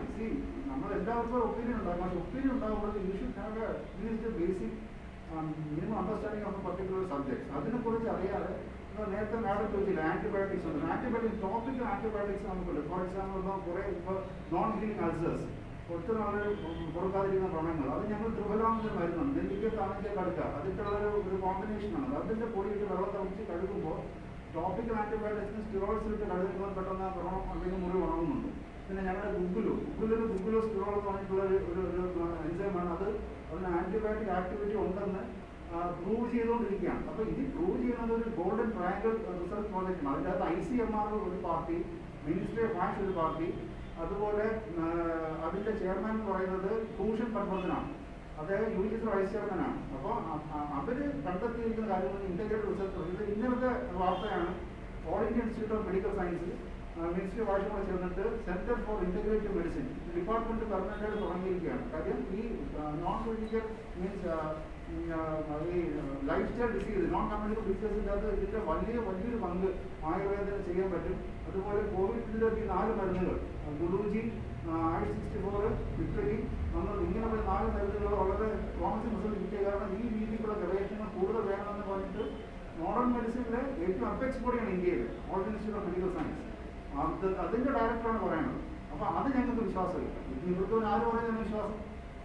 ലോകാരോഗ്യ സംഘടന വിശ്വാസമില്ല, രാജ്യത്തെ നിയമവ്യവസ്ഥയോട് വിശ്വാസമില്ല, പോളിസിയോട് വിശ്വാസമില്ല, ഞങ്ങൾ പഠിക്കാൻ തയ്യാറാകില്ല, ഞങ്ങൾക്ക് അറിയണ്ട. ഇത് ഞങ്ങൾ വിശ്വസിച്ചിരിക്കുന്ന കാര്യമാണ്. നേരത്തെ ബഹുമാനപ്പെട്ട ശിവകുമാർ സാർ ബഹുമാന രാജ്യത്തെ പറഞ്ഞ പോലെ ഈ DMSന് സർജറി ഉണ്ട്. രാജ്യത്തെ ആദ്യം മെഡിസിൻ സർജറിയാണ്. സർജറിക്ക് പോസിറ്റീവ് ഭക്ഷണത്തെ കേരളത്തിൽ തരേണ്ടത് ജനറൽ ഹോസ്പിറ്റലാണ്. അവിടെ നമ്മൾ തീർച്ചയായിട്ടും നമ്മൾ കയറ്റില്ല. നിങ്ങൾ കയറണ്ട. സർജറി പോസ്റ്റിങ്ങിന് വേണ്ടിയിട്ട് നമ്മൾ സർക്കാർ ഉത്തരവ് തന്നിരിക്കുന്നു. ഉത്തരവ് തന്ന ആ ഉത്തരവിട്ട് പോകുമ്പോഴത്തേക്കും അതിനകത്ത് നിങ്ങൾക്ക് കാണണ്ട. നമ്മൾ പിന്നെ എങ്ങനെ പഠിക്കും?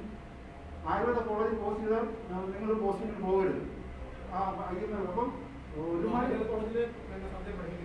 ആയുർവേദ കോളേജ് സർജറി പഠിപ്പിക്കാൻ IMAക്കാർ ആരും വരില്ല. വന്നാൽ അവരെ വിലക്ക് ഏർപ്പെടുത്തും. അപ്പൊ ഇത് ഇങ്ങനെയുള്ള പലവിധ പ്രശ്നങ്ങളുണ്ട്. അതായത് ഒരു മെഡിക്കൽ ഗുണ്ടായിസമാണ്. അതായത് ഞങ്ങൾ പറയുന്നത് നീതി, ബാക്കിയൊന്നും പ്രധാനമായിട്ടും ഉന്നയിച്ചിരിക്കുന്ന ഒരു ആരോപണം മാതൃഭൂമിയിലെല്ലാം ഉന്നയിച്ചിരിക്കുന്ന 2 ആർട്ടിക്കിളായിട്ട് IMAക്കാരുടെയും നിങ്ങളുടെയും കൂടെ കൊടുത്തിട്ടുണ്ടല്ലോ. PG കോഴ്സിന് സർജറി പഠിക്കാനാണ് നിങ്ങളിപ്പോൾ സർക്കാർ ഉത്തരവ് വന്നിരിക്കുന്നത്. ഡിഗ്രിക്ക് സർജറി പഠിക്കാത്ത ഒരാൾ എങ്ങനെ PG സർജറി പഠിക്കും? സർജറി പഠിക്കാതെ അതാ ഞാൻ പറഞ്ഞത്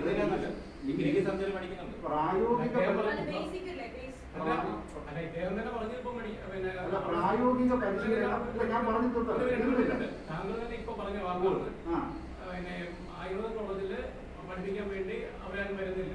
IMA വിലക്ക് ഏർപ്പെടുത്തും. പത്രസമ്മേളനം നടത്തി ഞാൻ കേട്ടിരിക്കുന്ന എനിക്ക് ഓർമ്മയുണ്ട്. രണ്ടാമത് പറഞ്ഞു ജനറൽ ഹോസ്പിറ്റലിലേക്ക് പോസ്റ്റിംഗിൽ വിടുന്നു. അവിടെയും പിന്നെ സർജറി ഞാൻ സമ്മതിക്കുന്നില്ല. അപ്പൊ പിന്നെ സർക്കാരല്ലേ എൻഷുർ ചെയ്യേണ്ടത്? കോഴ്സ് നടത്തുന്ന കാര്യമില്ലല്ലോ. BAMS കോഴ്സ് നടത്തുന്ന സർക്കാർ, അതിന് അനുമതി എടുക്കുന്ന സർക്കാർ, അതിന് സിലബസ് തയ്യാറാക്കുന്ന സർക്കാർ, അത് എന്നിട്ട് സർക്കാർ തന്നെ ഉത്തരവിടുന്നു നിങ്ങൾക്ക് ഇന്നത്തെ പോയി പ്രാക്ടീസ് ചെയ്യാം. അത് മൊത്തം ചെല്ലുമ്പോഴത്തേക്ക് IMA പറയുന്നത് ഞങ്ങൾ സമ്മതിക്കത്തില്ല. ഇതാ ഞാൻ പറയുന്നത്. IMA നേരെ മെഡിക്കൽ ഗുണ്ടായിസമാണ്. കാര്യം അവർക്ക് പറയുന്ന കാര്യങ്ങൾ മാത്രം. അത് ഇന്ത്യയിൽ ഏതാണ്ട് 10-20 ലക്ഷത്തോളം അലോപ്പതി ഡോക്ടർമാരുണ്ട്. അതിൽ ഏതാണ്ട് 3 ലക്ഷം താഴെ മാത്രമേ IMAയുടെ ശ്രമിക്കുള്ളൂ. അപ്പോൾ ഇത് മോഡേൺ മെഡിസിൻകാരുടെ ടോട്ടലി ഉള്ള ഒരു അഭിപ്രായത്തൊന്നും കണക്കാക്കാൻ പറ്റത്തില്ല. ആയുർവേദം പറയുന്നത് മോഡേൺ മെഡിസിൻ ജനങ്ങളെ വഞ്ചിക്കുന്നു, കാശ് കൂടുതൽ വാങ്ങിച്ച് വഞ്ചിക്കുന്നു എന്ന് പറയുന്നു. എന്നും പറയുന്നില്ല, അടച്ചാക്ഷേപിക്കുന്നില്ല. കാര്യം അവര് ആയുർവേദത്തെ കുറിച്ച് അറിഞ്ഞു കൊണ്ടിട്ടൊരു അഭിപ്രായം വേണം. അല്ലാതെ ആയുർവേദ രോഗാണുക്കളെ കുറിച്ച് കോൺസെപ്റ്റ് ഇല്ലെന്നോ അല്ലെന്നുണ്ടെങ്കിൽ അതിന് ആന്റിബയോട്ടിക്സ് കോൺസെപ്റ്റ് തിരിച്ചും പറയുന്നത് അത് തന്നെയാണ്. ചെലവ് കുറഞ്ഞ രീതിയിൽ, അതായത് സാധാരണക്കാരെ ഈ അശാസ്ത്രീയമായ ചികിത്സാ രീതി ഉപയോഗിച്ച് ആയുർവേദം പറ്റിക്കുന്നു എന്നുള്ള രീതിയിലാണ് പറയുന്നത്. അശാസ്ത്രീയം എന്ന് വെച്ചാൽ എന്താണ് എനിക്ക് മനസ്സിലാവുന്നത്. ശാസ്ത്രീയം എന്താണ് ഈ അശാസ്ത്രീയം? ഞാൻ ഒരു 10 പേരുടെ അടുത്ത് ഒരു അസുഖമായിട്ട് വന്നു. ഞാൻ അതിന് ഈ മരുന്ന് കൊടുത്തു. ഈ മരുന്നിന് 10 പേർക്ക് അസുഖം മാറി. അത് അശാസ്ത്രീയമാണോ? അപ്പം നമ്മുടെ സയൻസിൽ പറഞ്ഞു വെച്ചിട്ടുള്ളത് എത്രയോ നൂറ്റാണ്ടുകൾക്ക് മുമ്പ് എഴുതി വെച്ചിട്ടുള്ളത് ഇത്രയും മനുഷ്യരിൽ എത്രയോ ആയിരക്കണക്കിന് മനുഷ്യരിൽ കൊടുത്ത ക്ലിനിക്കൽ ട്രയൽ നടത്തിയിട്ട് അത് ഫലസിദ്ധി കണ്ട് ആണ് എഴുതി വെച്ചിരിക്കുന്നത്. ആ മരുന്നുകൾ മാത്രമേ ഞങ്ങൾ കൊടുക്കുന്നുള്ളൂ. സർജറിയിൽ എന്താ ചോദിക്കും? സർജറിയിൽ എന്താണ് സംശയം? അശാസ്ത്രീയമായിട്ട് ചെയ്യുന്ന കാര്യമാണോ? മോഡേൺ മെഡിസിന്റെ സഹായം ഇല്ലാതെ ഒരു പൂർണ്ണമായിട്ട് സർജറി ചെയ്യാനായിട്ട് ആയുർവേദത്തിന് നിലവിൽ സംവിധാനങ്ങളുണ്ടോ? അതല്ല, ഞാൻ എല്ലാ ആൻസറും പറഞ്ഞു കഴിഞ്ഞു. അതായത് മാഡം സംവിധാനം എന്ന് പറയുന്നത് ഞങ്ങളുടെ ബൈബിൾ ഓഫ് സർജറി മോഡേൺ മെഡിസിനിലെ വേരിയൻ ലെവലിൽ പറയുമ്പോൾ കാര്യങ്ങൾ ശുശ്രൂഷ സംവിധാനം പറയുന്നത് അതിന്റെ അവാന്തി വിഭാഗങ്ങളായിട്ടാണ് വരുന്നത് ലേറ്ററാണ്. അപ്പോൾ ഇത് ഡെയിലി ലവ് ഫൈനൽ ഇയറിലുള്ള വിദ്യാർത്ഥികൾ പഠിക്കുന്നു. അതിനെ അഡ്വാൻസ് ചെയ്ത് MS-ന് ശാലയ്ക്കുള്ള ആൾക്കാർ പഠിക്കുന്നു, മോഡേൺ മെഡിസിൻകാർ പഠിക്കുന്നു. DHUവിൽ MS-ന് പോകാൻ വേണ്ടിയിട്ട് ക്വാളിഫിക്കേഷൻ എന്ന് പറഞ്ഞു കഴിഞ്ഞാൽ Ather BA MS or MBBS. അത് കഴിഞ്ഞ ആൾക്കാർക്കാണ് അവിടുത്തെ MS ശല്യത്തിന് പോകും. ആയുർവേദ ശല്യ കോഴ്സ് പഠിക്കാൻ വേണ്ടിയിട്ട് MBBS കാണും, ആയുർവേദക്കാരും കാണും. തിരിച്ച് MS ഡിഗ്രി പഠിക്കാൻ മോഡേൺ മെഡിസിൻ പഠിക്കാൻ വേണ്ടി BMS കാണും, MBBS കാണും. അപ്പോൾ ഇതിൻ്റെ അകത്ത് ഒരു വേൾഡ് റിനൗണ്ടഡ് ഒരു സർജൻ എഴുതിയിരിക്കുന്ന ആയുർവേദത്തിന്റെ classical textbook surgery translate ചെയ്ത് വിദ്യാർത്ഥികൾ ശുശ്രൂഷ അത് എഴുതി കഴിയുമ്പോൾ അത് ഞങ്ങൾക്ക് വിശ്വാസമില്ല. അത് വായിക്കണം. സജിത സാർ പറയുന്ന കാര്യമില്ല. ഇവർക്ക് പിന്നെ ആര് പറയാനാണ് കാര്യം? നമ്മളിത് ആയുർവേദത്തെ നിങ്ങൾ അറിഞ്ഞിട്ട് നിങ്ങൾ അഭിപ്രായം പറഞ്ഞോളൂ. നിങ്ങൾക്ക് അറിയാൻ വേണ്ടി ശ്രമങ്ങൾ നിങ്ങൾ നടത്തും. നിങ്ങൾ ബേസിക് ആയിട്ടുള്ള കാര്യങ്ങൾ വായിച്ച് മനസ്സിലാക്കും. ചോദിച്ചതിന്റെ ആൻസർ ഞാൻ പറയാം. അതായത് നമ്മുടെ കേരളത്തിൽ ഇന്ന് ഓറലായിട്ടുള്ള ആന്റിബയോട്ടിക്സിന്റെ അതേ എഫക്ട് കിട്ടുന്ന നിരവധിയായിട്ടുള്ള മരുന്നുകൾ നമ്മൾ കൊടുക്കുന്നുണ്ട്. നമ്മൾ ഈ ചെയ്യുന്ന ഏനോറക്കൽ സർജറി, പൈൽസ്, വിസ്റ്റ പോലുള്ളത് അനസ്തേഷ്യ കൊടുക്കാതെ നമുക്ക് ചെയ്യാൻ പറ്റുന്നുണ്ട്. അതൊരു ടെക്നിക്സ് ആണ്. പക്ഷെ അനസ്തേഷ്യ വേണം എങ്കിൽ നമുക്ക് ഉണ്ടെങ്കിൽ നമുക്ക് കുറച്ചും കൂടെ അഡ്വാൻസ് ചെയ്തിട്ടുള്ള അബ്ഡോമൻ ഓപ്പൺ ചെയ്തിട്ടുള്ള സർജറി ചെയ്യാൻ പറ്റും. അതാണ് ഈ കേരളത്തിന്റെ പരിമിതി. പക്ഷെ നോർത്ത് ഇന്ത്യയിൽ ആ പരിമിതി ഇല്ല. അവിടെ സർജന്മാർ വന്ന് അസിസ്റ്റ് ചെയ്യുന്നു, അനസ്തറ്റിസ്റ്റ് വന്ന് സഹായിക്കുന്നു, അവിടെ ആയുർവേദ ഡോക്ടേഴ്സ് സർജറി ചെയ്യുന്നു, അതിനകത്ത് ആന്റിബയോട്ടിക്സ് ഉപയോഗിക്കുന്നു, anaesthetic drugs, modern anaesthetic drugs ഉപയോഗിക്കുന്നു. കേരളത്തിൽ ഇന്ന് ആന്റിബയോട്ടിക്സിന് തത്തുല്യമായിട്ടുള്ള മരുന്നുകൾ ഞങ്ങൾ കൊടുത്തിട്ടാണ് ഇവരുടെ അസുഖങ്ങളെല്ലാം കുറച്ചുകൊണ്ടുവരുന്നത്. അനസ്തേഷ്യ ഇല്ലാതെ ഞങ്ങൾ ചെയ്യുന്നു, ആന്റിബയോട്ടിക്സിന് പകരം മരുന്ന് കൊടുക്കുന്നുണ്ട്, അനാൾജേസിക്സ് പകരം ഞങ്ങൾ മരുന്ന് കൊടുക്കുന്നുണ്ട്. അപ്പൊ ഇതൊക്കെയാണ് ഇപ്പോഴത്തെ നിലവിലെ കേരളത്തിലെ സാഹചര്യം. പക്ഷെ ആളിന്റെ ബേസിൽ എടുത്തു കഴിഞ്ഞാൽ അദ്ദേഹം ചോദിച്ചതിന്റെ ആൻസർ ഇതാണ്. അനസ്തേഷ്യക്കും ബാക്കിയുള്ളതിനും അതിന്റെ അനസ്തറ്റിസ്റ്റിന്റെ സഹായം കിട്ടുന്നുണ്ട്. ചില സ്ഥലത്ത് ആയുർവേദ അനസ്തറ്റിസ്റ്റ് തന്നെ കർമ്മം ചെയ്തു തരുന്നുണ്ട്. മനസ്സിലായി? അവിടെ കോഴ്സ് ഉണ്ട്, ഞാൻ പറഞ്ഞില്ല, PG കോഴ്സ് ഉണ്ട്. അത് കഴിഞ്ഞ് ഡോക്ടേഴ്സിനെ പലയിടത്തും സർവീസ് കൊടുക്കുന്നുണ്ട്. അതായത് it's not a problem outside Kerala. ഈ കേരളത്തിൽ ഈ കോഴ്സുകൾക്ക് ഇനി നമ്മൾ വിട്ട് അതിനെ എക്സ്പെർട്ടൈസ് ചെയ്ത് നമുക്ക് കൊണ്ടുവരാൻ പറ്റും. അതിന് ഗവൺമെന്റ് തമ്മിലൊരു തീരുമാനത്തിന്റെ ഒരു കുറവ് മാത്രമേ ഉള്ളൂ. ഈ ഒരു ലീഗൽ സപ്പോർട്ട് കിട്ടിയതുകൊണ്ട്, ഐ മീൻ ഈ കരിക്കുലത്തിൽ ഇങ്ങനെ ചേഞ്ച് വരുത്തിയോണ്ട് തീർച്ചയായിട്ടും നമുക്ക് അതിന് അടുത്ത പേപ്പറുകൾ നമുക്ക് മൂവ് ചെയ്യാൻ പറ്റും. അതിനെ എതിർക്കേണ്ട കാര്യമില്ല. പിന്നെ ആത്യന്തികമായിട്ട് അതിന് മാത്രം സ്റ്റിക്ക് ഓൺ ചെയ്താൽ മതിയോ, അനസ്തറ്റിക് ഡ്രഗ്സ് മാത്രം ഉപയോഗിച്ചാൽ മതിയോ എന്നുള്ളതിന്റെ ആൻസറാണ് ഞാൻ പറഞ്ഞത്. അത് പോരാ, അതിന് കണ്ടുപിടിക്കണം. അതിനുള്ള റിസോഴ്സസ് നമുക്ക് വേണം. അതിനുള്ള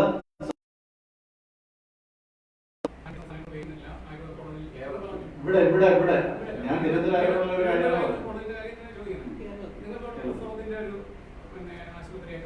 സ്വസ്ഥവൃത്തം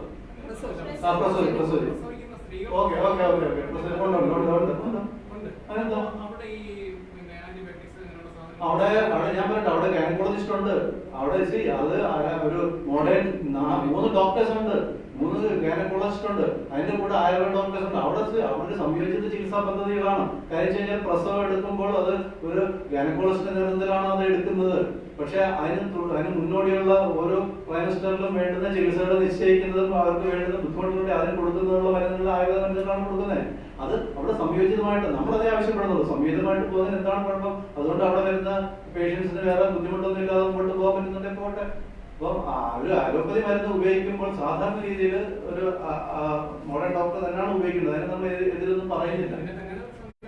ആയിക്കോട്ടെ, പക്ഷെ ഈ സർജറിയുടെ കാര്യത്തിൽ മാത്രമാണ് ഞങ്ങൾ പറഞ്ഞത്. നമ്മൾ മനസ്സിലാക്കുന്ന വേറെ കാര്യമുണ്ട്. ചികിത്സാ സമന്വയം എന്നുള്ളതാണ് ഈ ഒരു അമെന്റ്മെന്റോട് ഉദ്ദേശിക്കുന്നത്. ചികിത്സാ സമന്വയവും സംഘടന ചികിത്സയും രണ്ടാണ്. ജനങ്ങളുടെ ആരോഗ്യത്തിനും അവർക്ക് കൂടുതൽ ഉപകാരപ്പെടുന്ന രീതിയിൽ വിവിധ ചികിത്സകൾ, ഏത് ചികിത്സ തെരഞ്ഞെടുക്കണം എന്നുള്ളത് തീരുമാനിക്കാനുള്ള അവകാശം ജനങ്ങൾക്കുള്ളതാണ്. അപ്പോൾ വിവിധ സാഹചര്യങ്ങളിൽ അതിനൊരു ചികിത്സാ സമന്വയം എന്നുള്ളതാണ് ഉദ്ദേശിക്കുന്നത്, അല്ല സങ്കര ചികിത്സ എന്നുള്ളതല്ല. നമ്മൾ അതിനെ പ്രോത്സാഹിപ്പിക്കുന്നില്ല. ഇപ്പൊ വേറൊരു ഉദാഹരണം ഞാൻ പറഞ്ഞുതരാം. നേരത്തെ നമ്മളിവിടെ ഒരു കോലൊക്കേഷൻ എന്നുള്ളൊരു സംവിധാനം രാജ്യവ്യാപകമായിട്ട് ഏതാനും വർഷങ്ങൾ മുമ്പ് നടപ്പിലാക്കി. അതായത് ഒരു സ്ഥാപനത്തിൽ തന്നെ ആയുർവേദ ചികിത്സയും ഹോമിയോ ചികിത്സയും അലോപ്പതി ചികിത്സയും ഒക്കെ ഏർപ്പെടുത്താനായിട്ടുള്ള ഒരു സംവിധാനം ഗവൺമെന്റ് സ്ഥാപനങ്ങളുണ്ട്. അതുകൊണ്ടാണ് അതൊരു മെച്ചം എന്ന് വെച്ചാൽ അവിടുത്തെ ഇൻഫ്രാസ്ട്രക്ചർ ചെയ്യാൻ പറ്റും. സർക്കാരിന് ചെലവ് കുറവാണ്, സ്ഥാപനങ്ങളുടെ നടത്തിപ്പ് സുഗമമാണ്, പേഷ്യൻസിന് എളുപ്പമാണ്. ആ ഒരു സാഹചര്യം പക്ഷേ കേരളത്തിൽ മാത്രം അയ്യമ്മയുടെ എതിർപ്പ് കാരണം നടന്നില്ല ഈ കോലക്കേഷൻ എന്നുള്ള ഒരു സംവിധാനം. അതേ സമയത്ത് കേരളത്തിലെ പ്രമുഖമായിട്ടുള്ള എല്ലാ പ്രൈവറ്റ് ഹോസ്പിറ്റലുകളും നിങ്ങൾക്ക് നോക്കി അറിയാം. ട്രിവാൻഡ്രം തൊട്ട് കാസർഗോഡ് വരെയുള്ള എല്ലാ പ്രമുഖ പ്രൈവറ്റ് ഹോസ്പിറ്റലുകളും അലോപ്പതി ഹോസ്പിറ്റലുകളും ആയുർവേദത്തിൽ ഇങ്ങനെ പ്രവർത്തിക്കുന്നുണ്ട്. ആ പ്രവർത്തിക്കുന്നതിനെ IMA എതിർക്കുന്നില്ല, അതിനെ എതിർക്കുന്നില്ല. അതേസമയം ഗവൺമെന്റ് സ്ഥാപനങ്ങളിൽ അല്ല, അത് വേറെ, അത് നിങ്ങൾ ഇതുമായിട്ട് ചിന്തിക്കേണ്ട കാര്യമില്ല.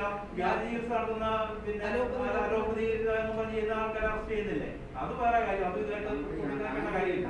അപ്പൊ ഈ ഒരു കോലൊക്കേഷൻ എന്നുള്ള ആ ഒരു സംവിധാനത്തെ തന്നെ അട്ടിമറിച്ചത് കേരളത്തിലെ IMAയുടെ ആ ഒരു തീവ്ര നിലപാടുണ്ട്. അതേസമയം കേരളത്തിലെ എല്ലാ പ്രൈവറ്റ് ഹോസ്പിറ്റലുകളിലും ആയുർവേദ വിങ്ങുകളുണ്ട്. ഇതിന്റെ ശാസ്ത്രീയത പറഞ്ഞ് എതിർക്കുന്നത് എന്തുകൊണ്ട് അതിനെ എതിർക്കുന്നില്ല?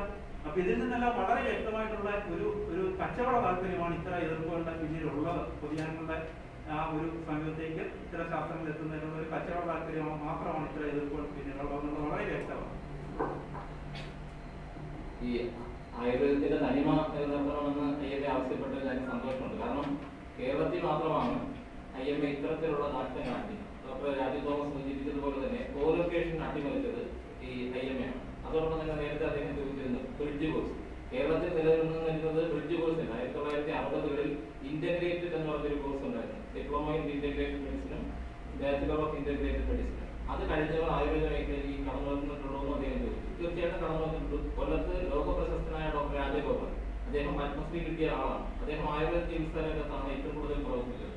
തിരുവനന്തപുരത്ത് ഇപ്പോഴുമുള്ള ഡോക്ടർ ജോസ് കുമാർ, അദ്ദേഹവും അലോപ്പതി ബിരുദം നേടിയതിനു ശേഷം ആയുർവേദ രംഗത്ത് തന്നെ പ്രവർത്തിക്കുന്നുണ്ട്. തിരുവനന്തപുരം ആയുർവേദ കോളേജിൽ ഡോക്ടർ കണ്ണദാസ്, തിരുവനന്തപുരം ആയുർവേദ കോളേജിൽ നിന്ന് സാലാക്കി നിർത്തുന്ന സമീപകാലത്ത് റിട്ടയർ ചെയ്ത ഡോക്ടർ കണ്ണദാസ്, അദ്ദേഹം MBBS കഴിഞ്ഞ് സാലാക്യത്തിൽ MS കഴിഞ്ഞിട്ട് ആയുർവേദ രംഗത്ത് തന്നെ പ്രവർത്തിക്കുന്നുണ്ട്. ഒട്ടനവധി ഡോക്ടർമാർ അലോപ്പതി ബിരുദധാരികളായ ആയുർവേദം കഴിഞ്ഞിട്ട് അലോപ്പതി ബിരുദധാരികളായ ആയുർവേദ രംഗത്ത് പ്രവർത്തിക്കുന്നുണ്ട്.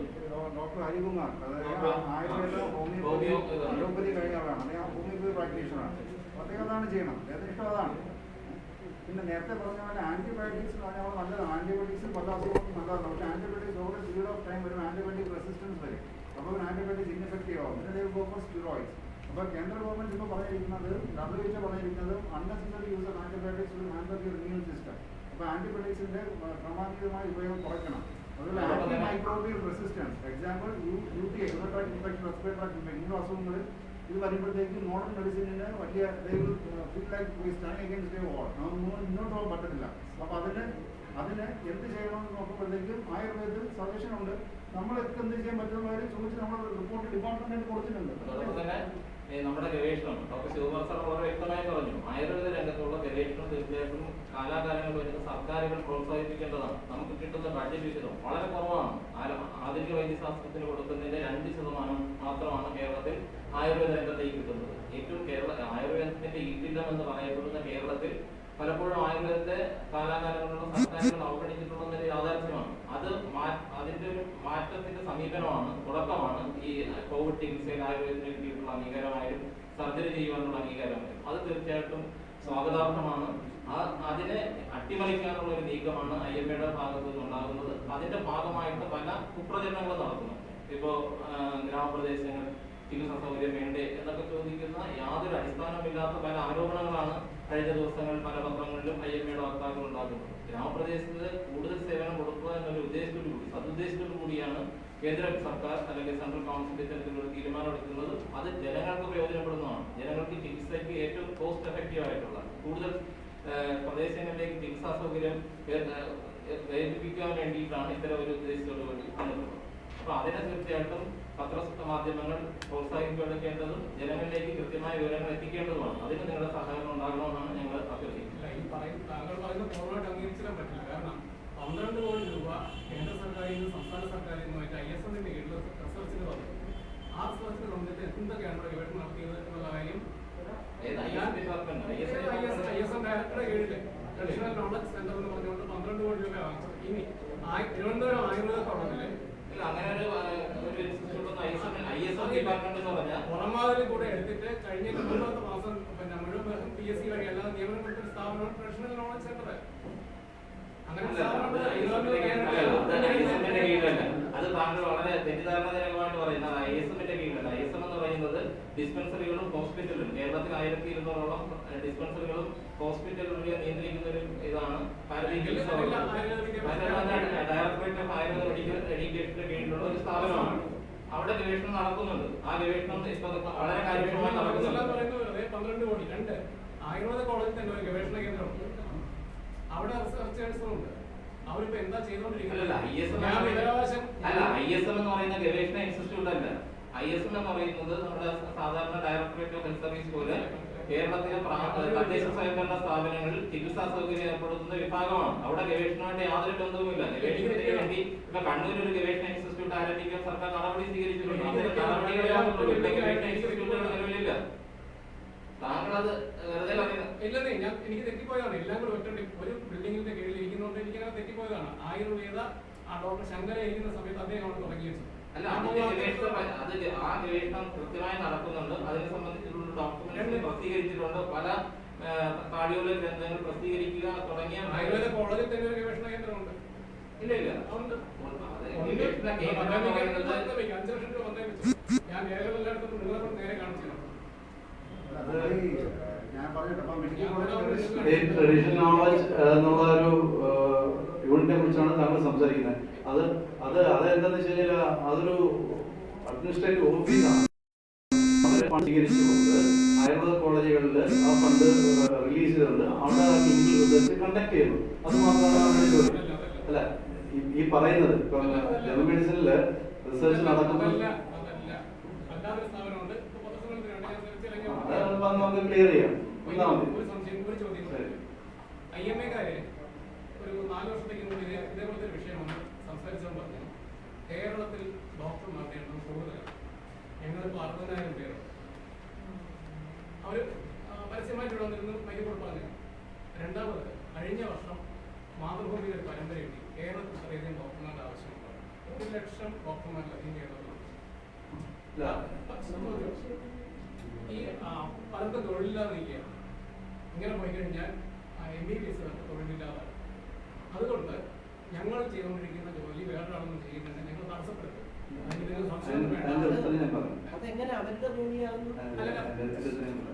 അപ്പൊ ആയുർവേദ ഡോക്ടർമാർ കേരളത്തിൽ കൂടുതലുണ്ടോ?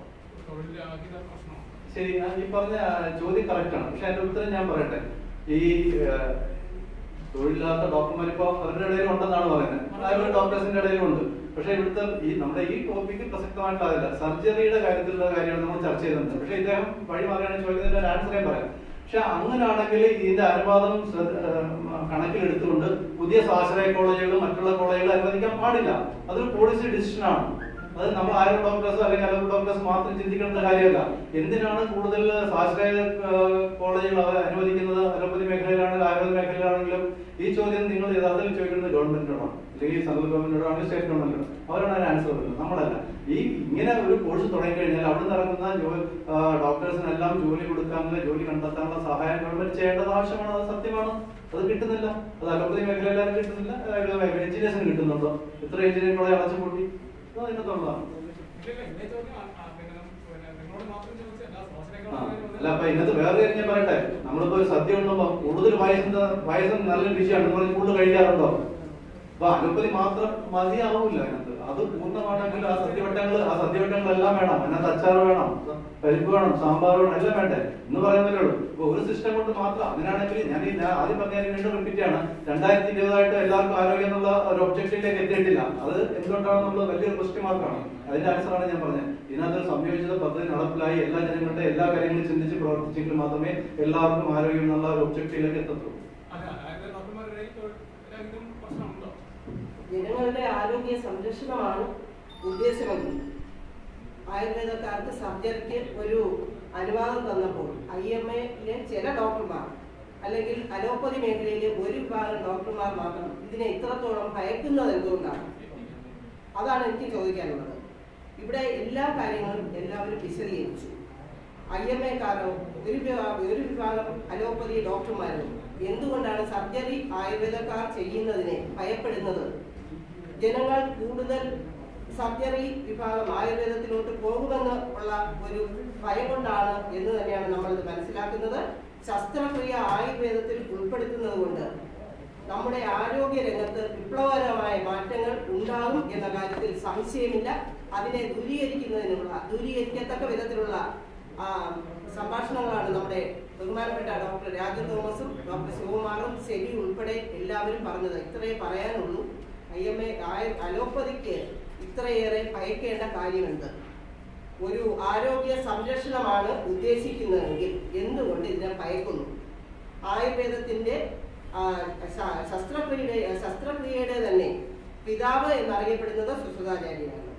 ആയുർവേദം വികസിപ്പിച്ചെടുത്ത ശസ്ത്രക്രിയ ഉപകരണങ്ങളും അതുപോലെ പ്രായോഗികമായി ശസ്ത്രക്രിയ ചെയ്യുന്നതും അതിന്റെ എല്ലാം പശ്ചാത്തലത്തിൽ കാലാനുസൃതമായി രൂപപ്പെടുത്തി എടുത്തതാണ് അലോപ്പതിയിലെ ശസ്ത്രക്രിയാ വിഭാഗം എന്ന് മാത്രം പറഞ്ഞുകൊണ്ട് നിർത്തുന്നു. ഈ വിഷയത്തിൽ ഞങ്ങളുടെ വിവിധ ആരോഗ്യ സംഘടനകളുടെ അഭിപ്രായങ്ങളും നിർദ്ദേശങ്ങളാണ് ഞങ്ങളുടെ പങ്കുവച്ചത്. അപ്പോൾ നാളെ നടക്കുന്ന ഈ സമരത്തിൽ ഒരു വിധത്തിലും അംഗീകരിക്കുന്നില്ല. അത് ജനങ്ങളോട് ഒരു വെല്ലുവിളിയായിട്ട് തന്നെയാണ്. അപ്പോൾ നാളെ നാളെ ആരോഗ്യ സംരക്ഷണ ദിനമായിട്ട് ഞങ്ങൾ അതിൻ്റെ ആദ്യം തന്നെ പറഞ്ഞിട്ടുണ്ട്.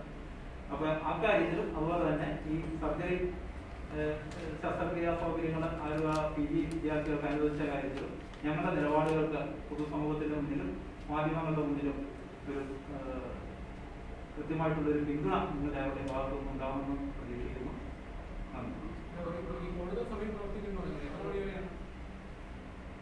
നമ്മുടെ ജില്ലാ ആയുർവേദ ആശുപത്രികളിലും അതുപോലെ തന്നെ മെഡിക്കൽ കോളേജ് ആയുർവേദ മെഡിക്കൽ കോളേജുകളിലും 24 hours ഉണ്ടാവും. മറ്റ് സാധാരണ OP-കൾ 3 മണി വരെ പ്രവർത്തിക്കുന്നതാണ്. 2 മണി വരെ. അതുപോലെ തന്നെ നമ്മുടെ സ്വകാര്യ സ്ഥാപനങ്ങളിലും എല്ലാം തന്നെ കൂടുതലായിട്ടുള്ള സൗകര്യങ്ങൾ ഏർപ്പെടുത്തിയിട്ടുണ്ട്. കേരളത്തിലുള്ള എല്ലാ സ്വകാര്യ സ്ഥാപനങ്ങളിലും വൈകുന്നേരം 7 മണി വരെയുള്ള സംവിധാനത്തെ ഏർപ്പെടുത്തിയിട്ടുണ്ട്.